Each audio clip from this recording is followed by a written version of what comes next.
I knew the night was going to be awkward the second I saw Sonia Hale standing at the entrance of the private dining room, holding a champagne flute like she owned the place. But I still wasn't prepared for everything that followed.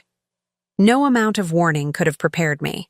Julian walked in beside me, hand on my back, guiding me forward like everything was normal, like he hadn't rushed me out of the house, complaining about my dress being too formal for the occasion, like he hadn't been jittery all week about this dinner for his father's 60th birthday.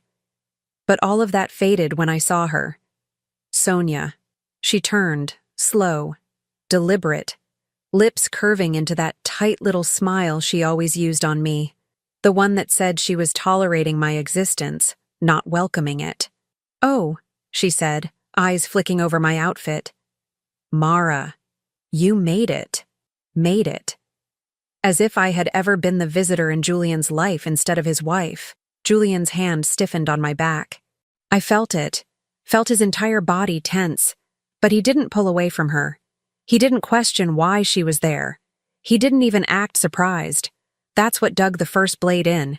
His whole family was already seated. His parents, his cousins, his sister, and her husband, and then Mason, Julian's younger brother, who gave me a look the moment he saw Sonia. Not a greeting, not surprise. A silent warning. Mason knows something. But there was no time to think about it. We were ushered to our seats, and Sonia slid into the empty chair across from Julian like she belonged there. Conversation picked up again. Polite. Loud enough to hide tension if no one paid attention. But I paid attention. I always paid attention.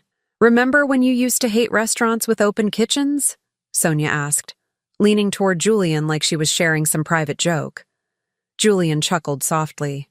"Yeah, I got over it." She touched his arm when she laughed, casual enough to look innocent, not casual enough to miss. I forced myself to pick up my glass of water. "You two haven't seen each other in a while, right?" I said, keeping my voice even. Sonia tilted her head, feigning confusion. "Oh, we grab lunch sometimes. Nothing dramatic." My chest tightened. Julian didn't look at me, didn't deny it, didn't correct her, and that was the second blade. The table went quieter. His mother's eyes darted to mine, worried. His father looked like he wanted the conversation to die. Mason, though, Mason watched Julian, and the look he gave him wasn't brotherly approval. "So, Mara," Sonia continued, smiling at me with fake sweetness. "How do you feel about Julian's promotion track? Must be weird, huh? Him gone so much?" "I manage," I said. "She does more than manage," Julian's mother whispered sharply. Sonia ignored her. "He used to say he never wanted that kind of lifestyle. But people change. Don't they, Jules?" Jules. I hadn't heard that nickname in years. Julian hated it. Yet he didn't flinch. He didn't correct her. He let her say it like they were still something. That was the third blade. By the time entrees came out, I could barely taste anything. My pulse kept picking up with every inside joke they shared, every time she referenced some memory I wasn't part of. Then came the moment. The one that shattered whatever illusion of stability I was still clinging to. Sonia leaned back in her chair and said loudly enough for the entire table to hear, "Honestly, Julian, I've always believed you settled down too quickly. You had so much potential before everything got serious. You could have explored the world, done more. I used to tell you that." My fork froze in midair. Julian laughed. "You always said that, yeah." My stomach dropped. Across the table, Mason closed his eyes and pressed his palm to his forehead like he couldn't believe what he was hearing. I put my fork down slowly. "What exactly are you implying, Sonia?" She widened her eyes. "Oh, nothing at all. Just history. You know how people talk." "No," I said. "People talk because they want to send a message." The table went silent again. Sonia smiled. "You're reading too much into it." "Am I?" I asked. "Because you haven't stopped bringing up your old relationship since we got here." Sonia shrugged. "Just reminiscing. That's allowed, isn't it?" That's when Julian looked at me, really looked at me, for the first time that night. And the expression he gave me wasn't empathy. It was irritation. "Mara," he said quietly, "don't start." I blinked slowly. "Start what?" "You're being dramatic." Dramatic. The word hit like a slap. I heard someone gasp. His mother said, "Julian," sharply. But he didn't stop. "She's not doing anything wrong," he added, glancing toward Sonia. "You're overreacting." Sonia pressed her lips together, trying to hide a proud smirk. I felt a heat rising in my chest. Not embarrassment, not jealousy, rage. I pushed my chair back and stood. "You told me you weren't speaking to her anymore." Julian scoffed. "Oh my God, can you not do this right now?" "This?" I said quietly. "You mean calling out disrespect in front of your family? You're embarrassing yourself." That did it. I looked around the table. His mother was near tears. His father looked mortified. His cousins stared down at their plates. And Mason's face was carved with something that looked like guilt and fury at the same time. He knew. He'd known. And Julian had just exposed everything without even realizing it. I took a deep breath, my voice low and steady. "You just told me everything I needed to know." Julian frowned. "What the hell is that supposed to mean?" "It means," I said, grabbing my purse and straightening my posture, "you can stay here and finish dinner with your friend. I'm done pretending." I didn't raise my voice. I didn't cause a scene. I walked out of that restaurant with every pair of eyes on me, the sound of my heels hitting the floor like a countdown. When I reached the hallway, I finally exhaled. Behind me, I heard someone rush out. It wasn't Julian. It was Mason. "Mara," he called. "Wait." I stopped but didn't turn. His voice dropped to a whisper, the words that confirmed everything. "You're not imagining it. He never cut things off with her." My heart didn't break. It hardened. That was the moment I vowed revenge. Not loud, not dramatic. Quiet, cold, surgical. The version of me Julian thought he could play with. She didn't walk out of that restaurant. The woman who did was someone he'd never met before. The ride home after the dinner felt like someone had turned down the volume on the entire world. I wasn't crying. I wasn't shaking. I was numb, but not the collapsing kind of numb. The calculating kind. The kind that forms when shock burns off and everything finally makes sense. Because the truth was, this wasn't sudden. The betrayal didn't happen at that dinner. It only revealed itself there. Looking back, the signs had been sitting out in the open like unpaid bills. When I met Julian 9 years ago, he was charming in that quiet, focused way. He wasn't the loudest man in the room, but he always had a plan. I liked that about him. I liked that he wasn't careless. He worked hard, created stability, made promises he kept. At least he did back then. He had just changed industries when we met, trying to transition out of a dead-end job. I believed in him more than he believed in himself. I helped edit his resume, prepared him for interviews, even covered part of his MBA tuition when he came up short. I didn't think twice about it. I saw a future with him, so investing in him felt the same as investing in us. When our daughter was born, I put my career on the back burner for a year, then returned to work with a more flexible schedule so he could take the promotions that required longer hours. We moved states for one of those promotions. I handled everything: packing, finding a new daycare, making friends from scratch. He didn't thank me, but I didn't need him to. I thought we were a team. Then things shifted. At first, it was small. He started staying late more often. He became forgetful, missing school events and arriving home after bedtime. He'd shower the second he walked through the door. He locked his phone. He started wearing cologne again, even on days he didn't go to the office. When I asked, he blamed stress, or claimed I was reading too much into things. I didn't push. I didn't want to be the paranoid wife. I wanted to trust the man I built a life with. But then came the real red flags. The ones I swallowed because swallowing was easier than starting a war. There were the mystery team lunches that never included women.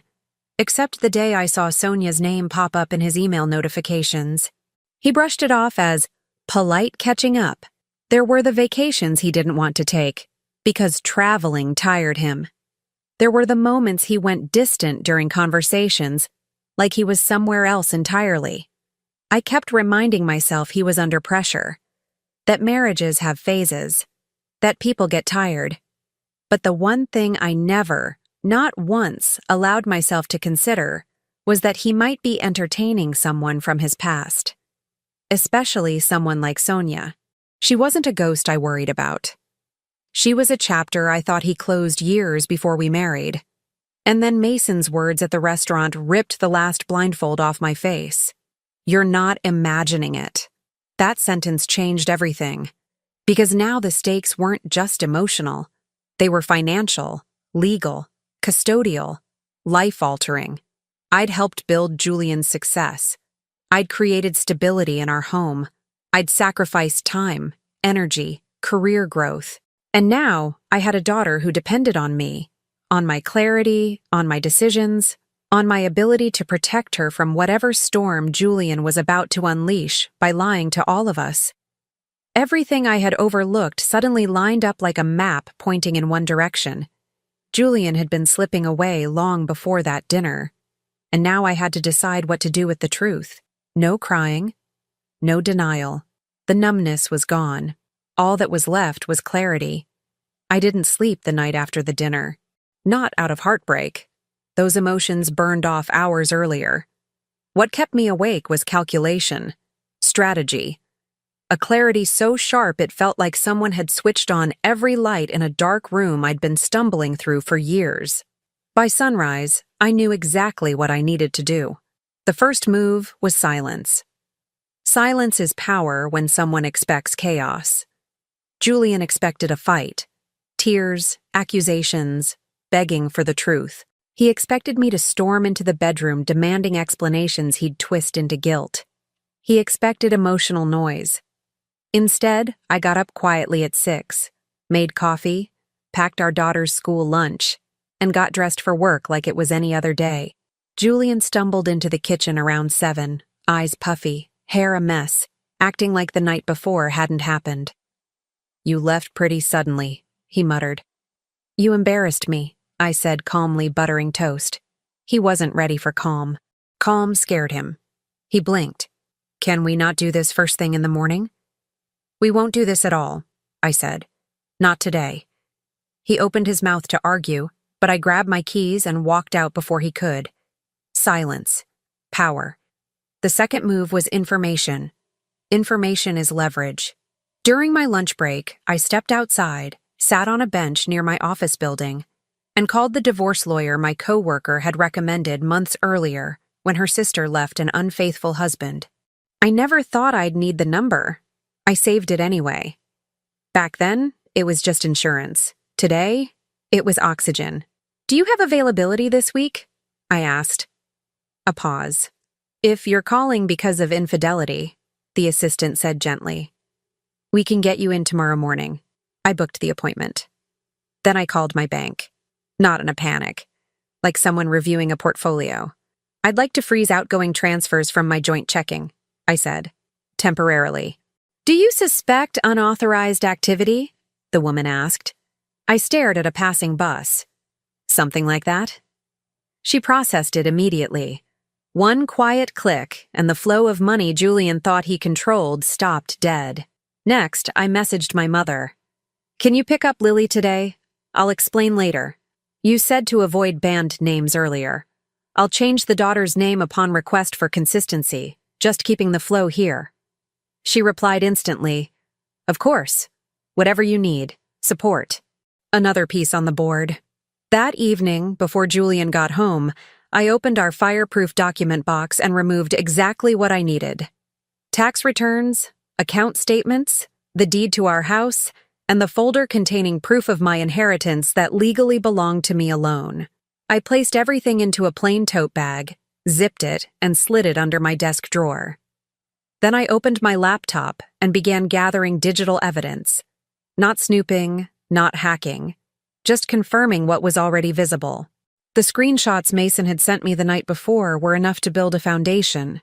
Texts between Julian and Sonia arranging catch-ups, messages where he complained about our marriage, photos from a lunch I never knew about. I saved the entire thread to an encrypted folder, not to hurt him, to protect myself. The third move came the next morning. Momentum.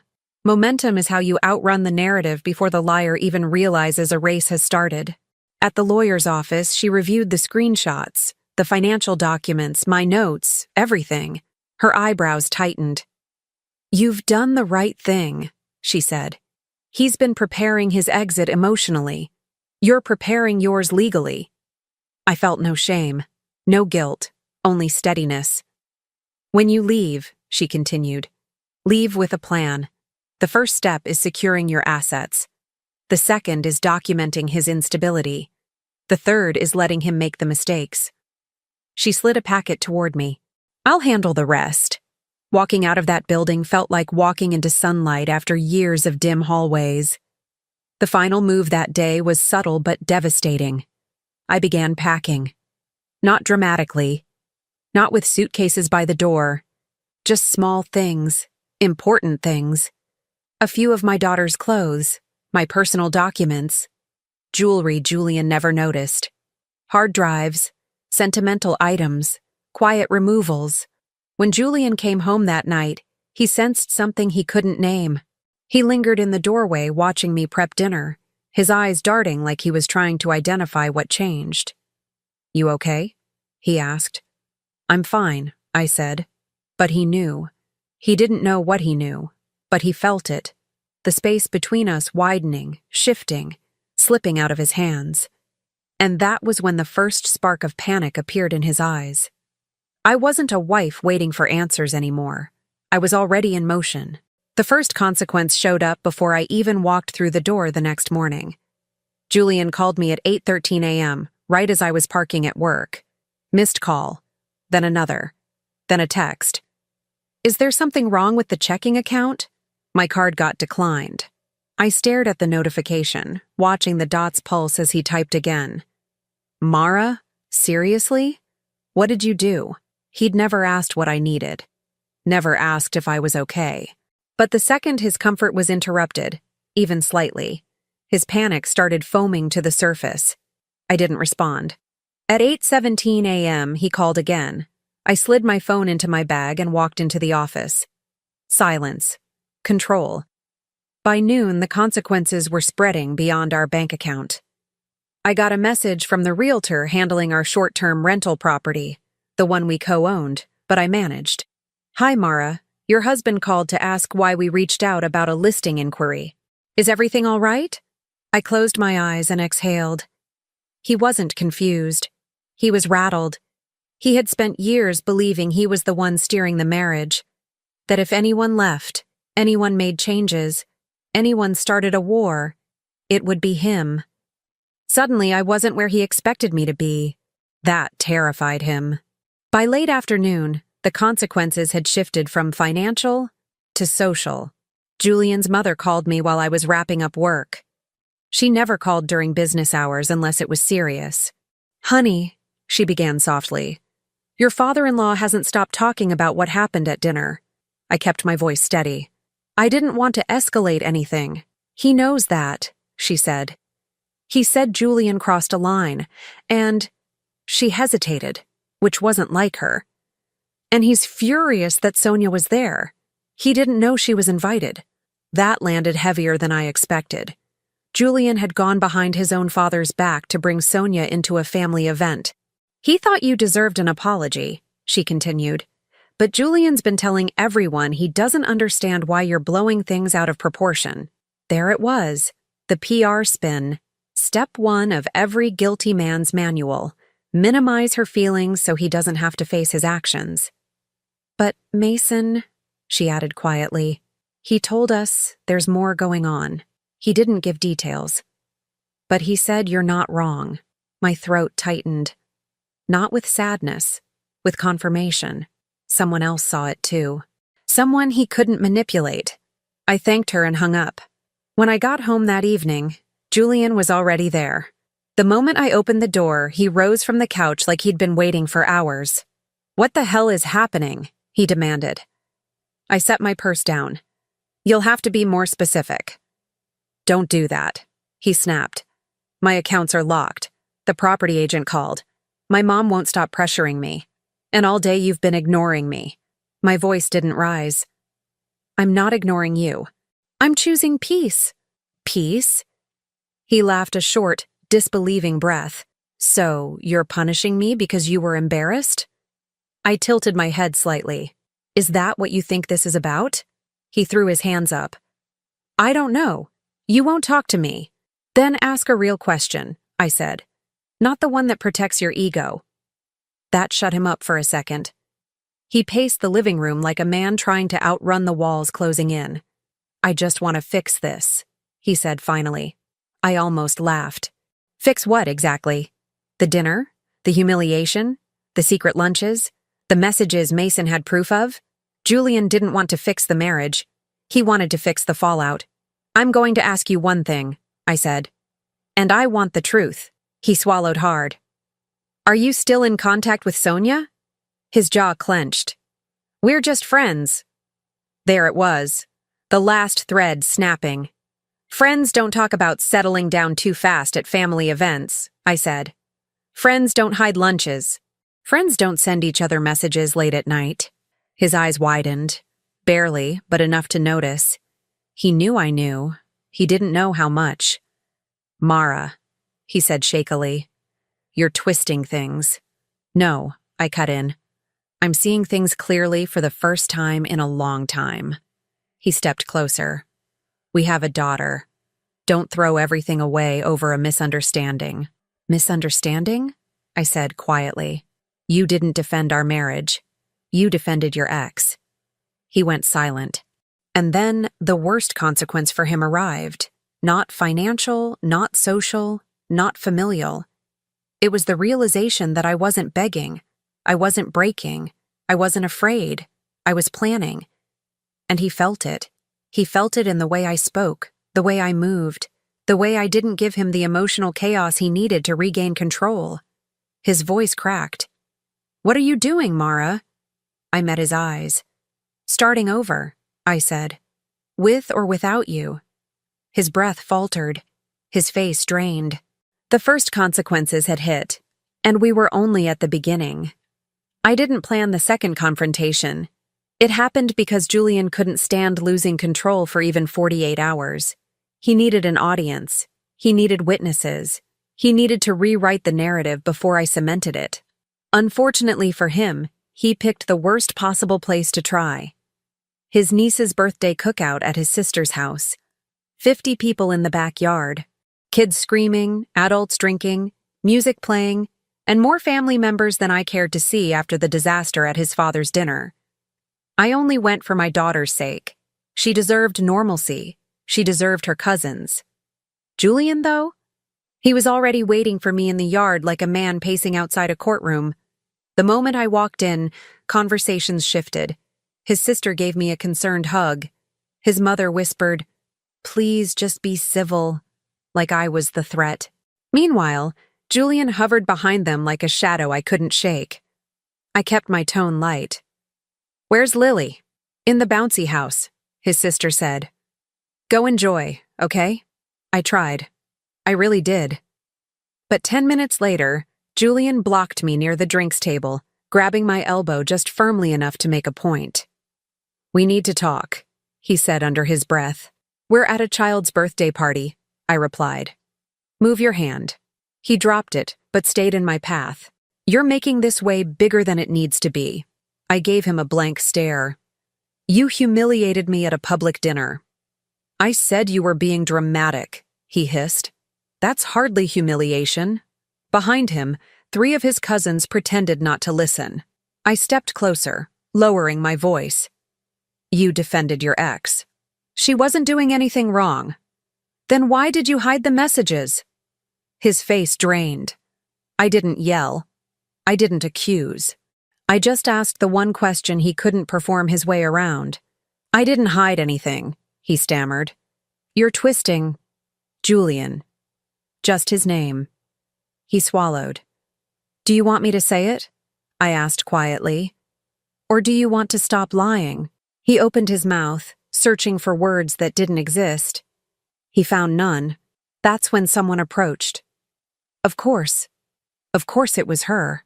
Sonia stood there holding a gift bag, sunglasses perched on her head, pretending she hadn't walked in on the most tense moment of our marriage. "Hey," she said, forcing brightness. "I wasn't sure if you two would both be here." I stared at her. Hard. "You weren't invited, were you?" Her smile flickered. Well, Julian said it was fine." My jaw tightened. Julian's sister, overhearing this, whipped her head around. "You said what?" Julian's face turned red. "She asked if she could stop by." "I never invited her," his sister cut in sharply. "Why would I?" The entire backyard shifted. The energy snapped like a pulled wire. People turned. Conversations stalled. Even the kids quieted like they sensed the storm. Sonia's eyes darted. "I didn't mean to cause anything. I just thought—" "You thought what?" I asked. "That this was another chance to reminisce? Another chance for Julian to defend you?" "I never asked him to defend me," she said quickly. I let out a humorless breath. "No, but you enjoyed it." Her face twisted. "You've always been insecure, Mara." That was it. That was her mistake. I stepped forward, voice steady, loud enough for the surrounding tables to hear. "Insecure women don't have screenshots." The crowd fell silent. Julian froze. Sonia's face drained, then flushed, then drained again. I continued, keeping my voice calm, controlled, lethal. "You want to talk about who Julian used to be? Fine. Let's talk about who he is now. A married man sneaking lunches with the woman who keeps inserting herself into a family that didn't invite her. A married man who hides messages. A married man who defends you over his wife." Sonia shook her head. "You're twisting." "I have timestamps," I said simply. Julian choked on air. His sister muttered, "Oh my God." His mother whispered a prayer under her breath. And Mason, standing by the grill, made eye contact with me and gave the smallest nod. The nod that said, "You're not alone." And they all see it now. I turned back to Julian. "You embarrassed me once," I said. "This time? You did it to yourself." Julian stepped forward, voice cracking.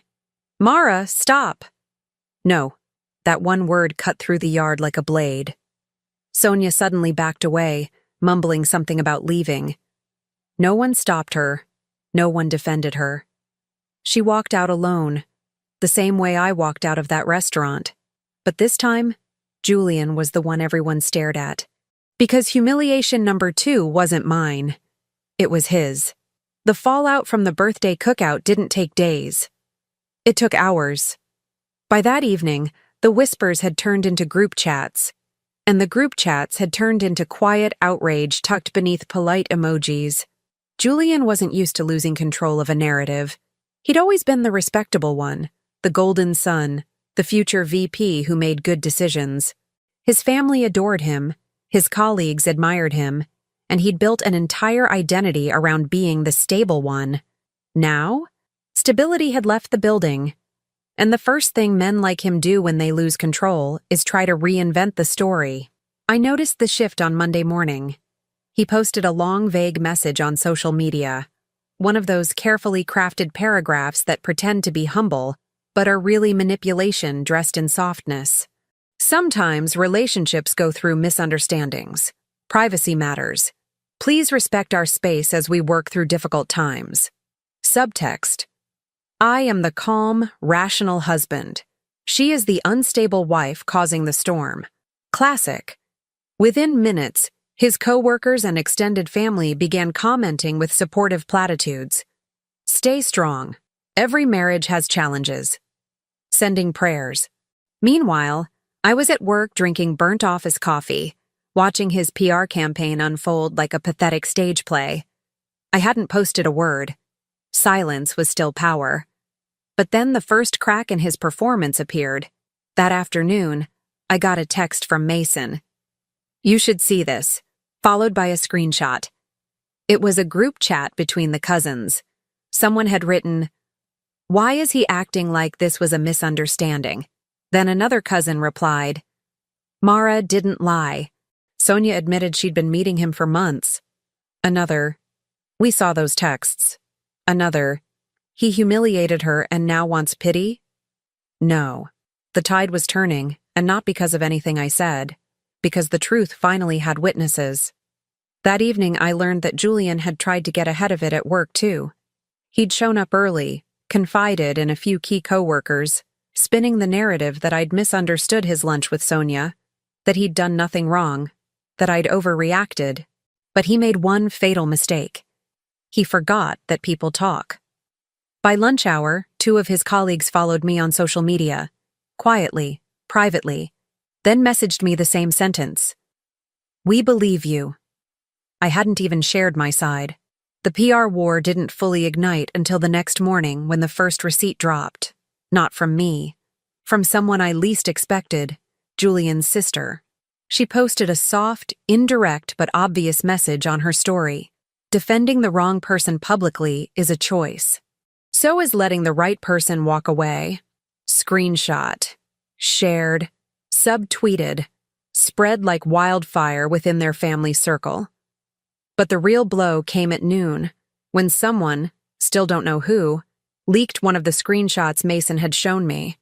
A blurred-out version, but the timestamp and tone were unmistakable. Julian. "She's been nagging again. I swear, Sonia, you were right. Maybe I settled too fast." The internet didn't need names. They just needed context. Comments flooded in. "Wow. Not a good look. This is emotional cheating. He's defending his ex and talking like this? Poor Mara."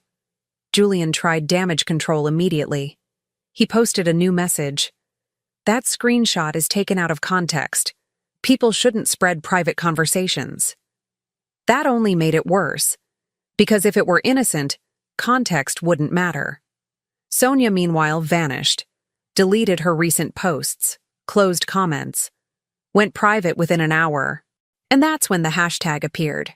Not viral in a global sense, viral in a community, family, workplace sense, the kind of viral that burns reputations from the inside out. Team Mara. I never asked for it. I never encouraged it. But it kept growing.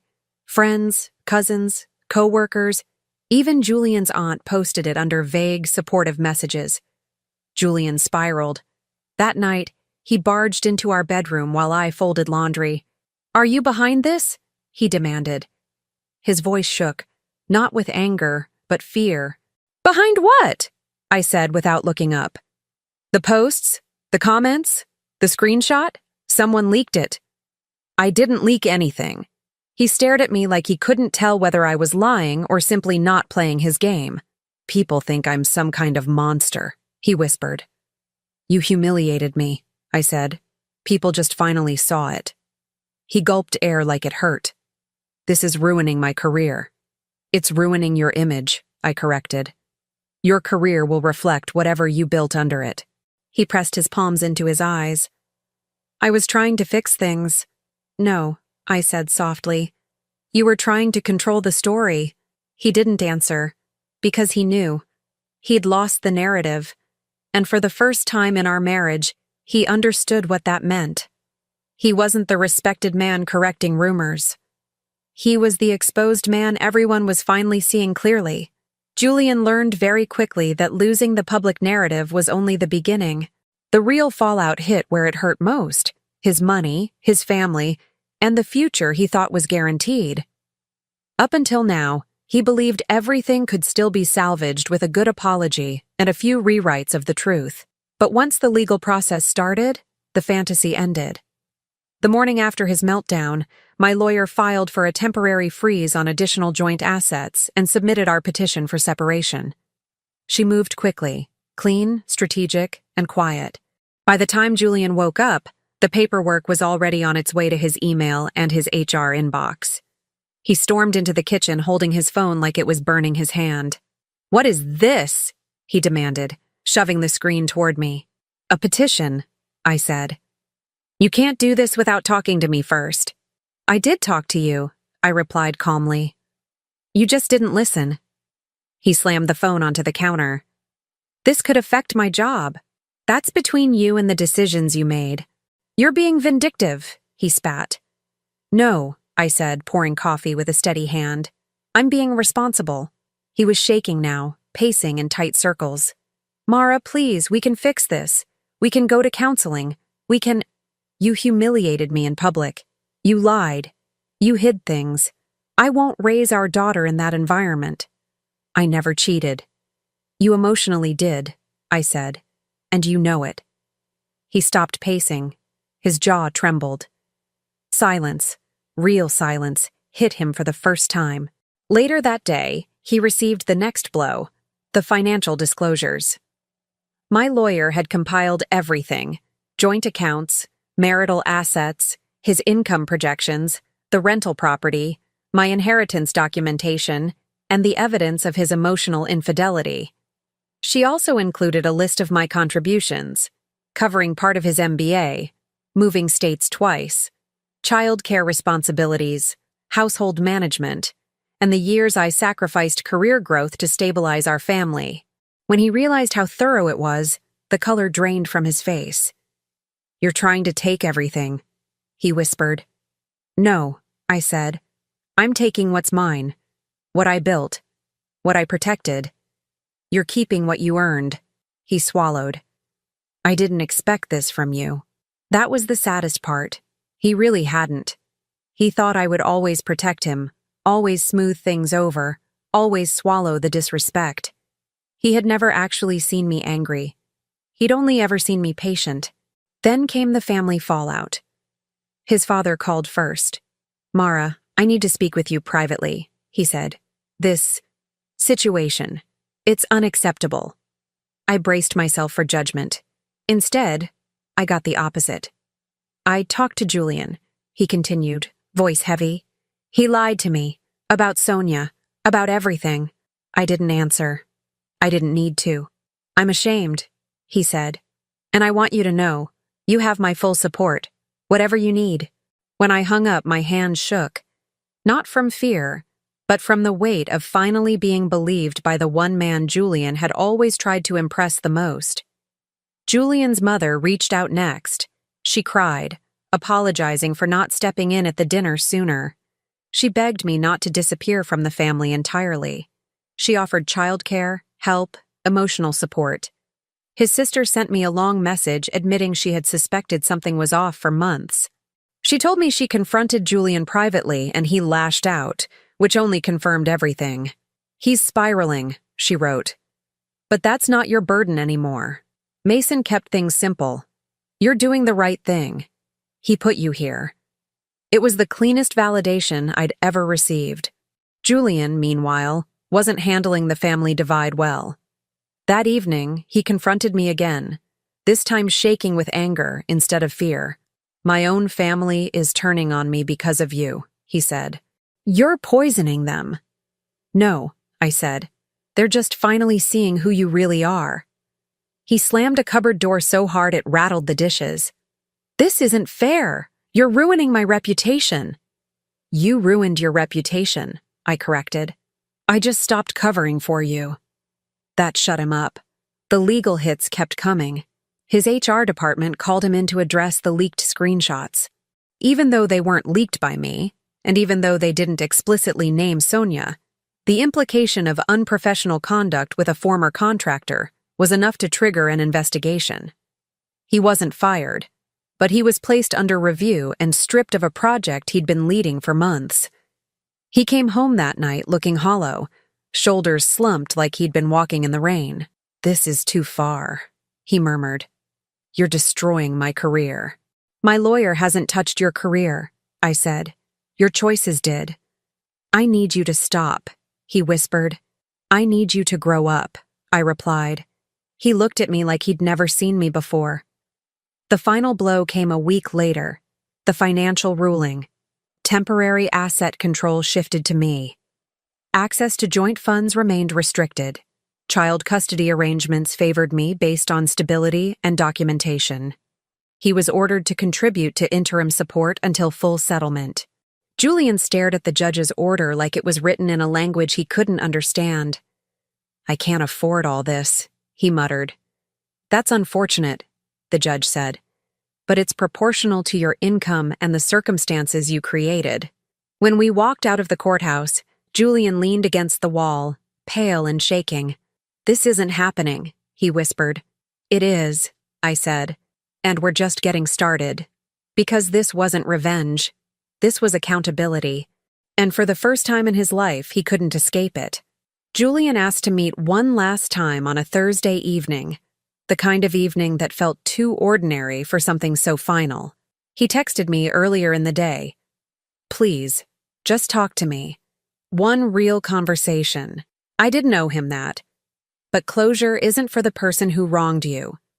Closure is for the person who's walking away. So I met him. We chose a neutral place, a quiet public park near a lake. I arrived just before sunset, and he was already sitting at a bench like he'd been there for hours. Shoulders hunched forward, suit wrinkled, hair uncombed. He looked like the kind of man who hadn't been sleeping, the kind who finally realized consequences weren't optional. When he saw me approaching, he stood quickly, almost desperately. "Thank you for coming." I kept my distance. "Say what you need to say." He opened his mouth but struggled, like the words were a stone he couldn't swallow. Finally, he exhaled, voice trembling. "I didn't think it would get this bad." I didn't respond. "I didn't think," he repeated, softer, as if hearing his own confession for the first time. "No," I said. "You didn't." He sat back down, elbows on his knees, head in his hands. "Mara, I messed up. I know that. I know I hurt you. I know I crossed lines." "Crossed?" I asked quietly.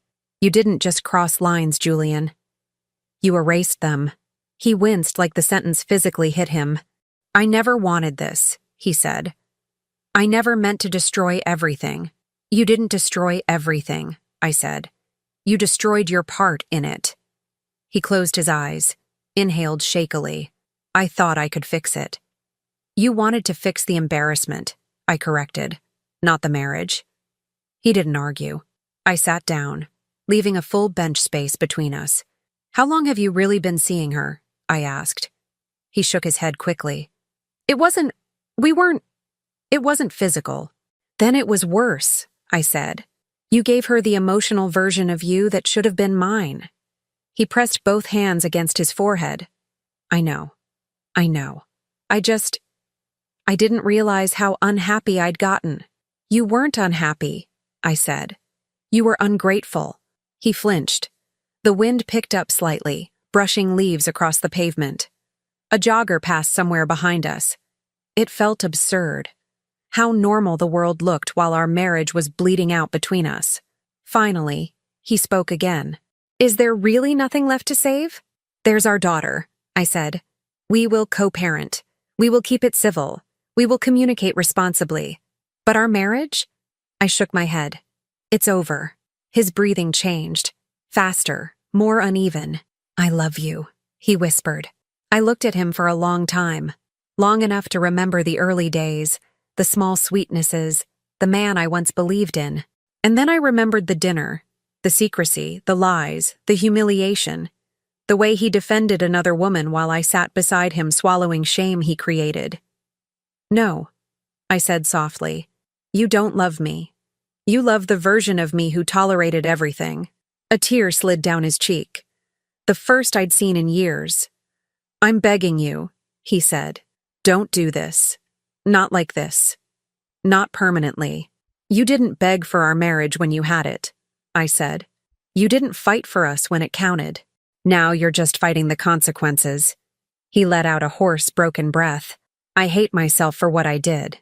"Good," I said. "Maybe that means you'll learn something." He dropped his head into his hands. For a moment, he looked so small, I wondered how I ever saw him as unshakable. "Mara," he whispered. "Tell me what I can do." I stood. "That's the problem," I said. "There's nothing left for you to do." He stood too, instinctively reaching out before stopping halfway. "Please just say you'll think about it." "I already did," I said. "For years." He swallowed hard. "I don't want to lose you." "You already did," I said. He stepped back like the words hit harder than any yell or slap ever could. His face crumpled. Not dramatic, Not performative, but real. Devastated. "Can't we start over?" he choked out. "We can," I said. "Just not together." He stared at me, eyes reddening. "I don't understand. After everything, after all this time, how can you walk away so easily?" "Easily?" I repeated. "You have no idea how hard this is. But loving you almost ruined me. Leaving you is saving me." He was silent, completely still, the realization finally settling deep inside him. I turned to go. "Mara," he said, voice breaking. "Please." I looked back one last time. "That woman you defended at dinner?" I said. "She can comfort you now." His face went blank, hollow, crushed. It was done. I walked away without looking over my shoulder, without softening, without granting him the mercy of hope. Each step felt like reclaiming a piece of myself he never appreciated. Behind me, I heard him sob quietly, a broken sound swallowed by the wind. I didn't turn back. Some stories don't end with forgiveness. Some end with truth. And mine ended right here, with the one line he'd never forget. "I didn't destroy you, Julian. You handed me every tool." 6 months later, my life didn't look anything like the version I thought I'd be living when I first walked down the aisle. But it finally felt like mine. The divorce was finalized 2 weeks ago. Not with drama or screaming or desperate negotiations. It ended the same way the marriage did. Quietly, after a long, painful unraveling, only one of us was willing to acknowledge. The judge granted me primary custody, the house, and a fair share of assets based on contributions and stability. It wasn't a victory. It was justice. And justice always lands softer than revenge. My daughter adjusted faster than I feared she would. Kids can sense peace the way adults sense tension. Our home is calmer now. No more walking on eggshells. No more waiting for the sound of a key in the door followed by excuses about traffic or last-minute work. She sleeps better. I sleep better. We're building new routines, small ones, but ours. I've started taking on more projects at work, ones I'd avoided because I was always the one picking up the slack at home. My boss noticed. She promoted me last month. I didn't realize how quiet my ambitions had become until they had space to breathe again. The rental property sold. My savings grew. My lawyer told me I made every move at exactly the right time, and for the first time, I believed her. I stopped seeing myself as the woman who got blindsided. I started seeing myself as the woman who rebuilt from it. As for Julian, the last I heard, he moved into a small apartment downtown. His company didn't fire him, but he was quietly pushed out of the promotion track. HR found conduct concerns. They phrased it diplomatically, but everyone knew what it meant. His father pulled back financial support, not out of spite, but disappointment. His siblings keep their distance. Even at family events, he shows up late and leaves early. I've run into him twice. Once at a grocery store, once in the parking lot of our daughter's school. He always looks like he wants to say something, apologize again, ask how I've been, ask if I miss him. But the words never come. Maybe he finally understands that some doors once closed aren't meant to reopen. Sonia vanished from the narrative altogether. Apparently she moved to another city for a fresh start. I don't think about her. She was a symptom, not the cause. The real transformation wasn't losing a husband. It was losing the version of myself who accepted crumbs and called it commitment, who rationalized disrespect because she didn't want to seem dramatic, who believed loyalty meant shrinking herself to keep the peace. The woman I am now doesn't shrink. Sometimes, late at night, after my daughter is asleep and the house is quiet, I look around at the life I've rebuilt, one decision at a time. And I feel something I didn't expect to feel this soon. Freedom, not the loud, celebratory kind. The kind that feels like breathing deeply after years of holding it in. If there's one thing this entire story taught me, it's this. Betrayal doesn't break you, it reveals you. And walking away isn't the end. It's the beginning of the life you should have chosen sooner.